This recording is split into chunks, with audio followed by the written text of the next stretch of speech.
ఎందుకో తెలుసా అండి? దిక్కుమాలిన లోకం ఒక యుగంతో వదిలిపెట్టింది అనుకోకండి సీతమ్మని.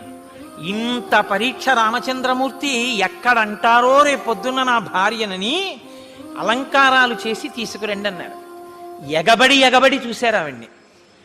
రాముడు ఊరుకుని పక్కన కూర్చోబెట్టుకుంటే ఇంతందగత్తగా బట్టారా రావణుడు తీసుకెళ్ళాడంట కదండి.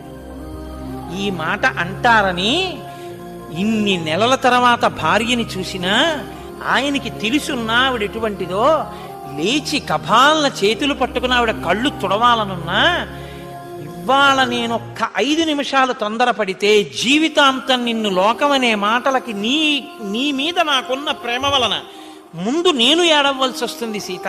నువ్వు అంతఃపురంలో ఉంటావు, ముందు నా చెవిన పడతాయి. కాబట్టి నీ చారిత్రం ఏమిటో లోకానికి తెలియ చెప్పాలి. అందుకని ఆయన నా కంటికి జబ్బొచ్చింది సీత, నువ్వు దీపశిఖవి అన్నాడు. ఆయనకు అనుమానం